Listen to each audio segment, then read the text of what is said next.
Welcome back to another TEKDEP teardown video. In today's episode, we will be tearing down a HP Pavilion model 15T-EG000. We're going to tear down this unit to use the logic board and repair, and the next video you guys will see. Let's go ahead and get into it. So we're going to start by taking these little glued on rubber strips off. Under these rubber strips, you're going to find two sets of Phillips head screws, as well as two sets of Phillips screws right here on the bottom case as well, near the front. Alright, now we're going to go ahead and use either a guitar pick, a pry, a spudger, whatever you'd like to use to get the bottom case unlatched from the top case. Alright, and that is our bottom case removed. We'll set that aside. And we're going to begin by first disconnecting, and in this case also removing the battery. There's going to be 1, 2, 3, 4, 5, 6 Phillips head screws around the battery. You'll notice these two locations don't have screws because the trackpad housing is in the way. But we're going to remove these 6 screws and then remove the battery. And to remove the battery, we're just simply going to pull up and set it aside. Alright, so now we're going to remove the RAM and SSD. I'm going to start with the RAM just by pushing outwards on the 2 retention clips on either side. Same on this other stick. Then I'm going to use that same Phillips head screwdriver to remove the screw holding the SSD in. And there is a thermal pad on the bottom that keeps it held onto the board. Make sure you remove that safely and don't damage the drive.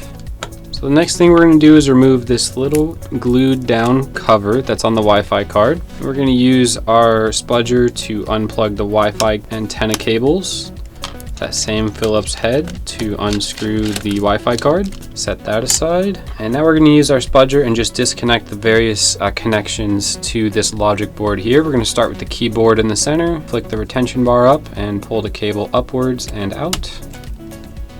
We're going to start with the backlighting as well. Same thing, flick the retention bar up, pull the cable upwards and out. The trackpad cable right here. We're going to move on to the fingerprint sensor or reader on the left hand side here. This I/O board as well.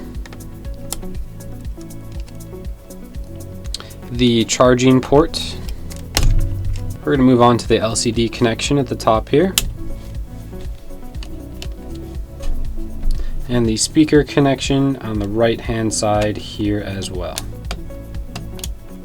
And one more I almost forgot. We're just going to disconnect the CPU fan in this step just to make sure we don't forget it. Alright, so using that same Phillips screwdriver, we're going to remove all of the screws that hold the logic board in.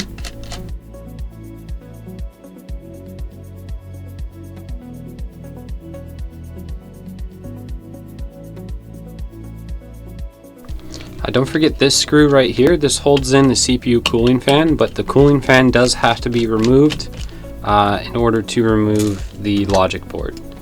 So now we're going to lift off the cooling fan, set it aside, and the logic board as well.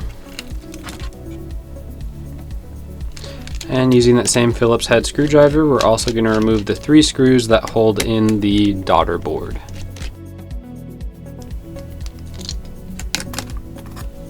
Since we pulled the Daughterboard out, we're going to go ahead and remove the Daughterboard flex cable as well.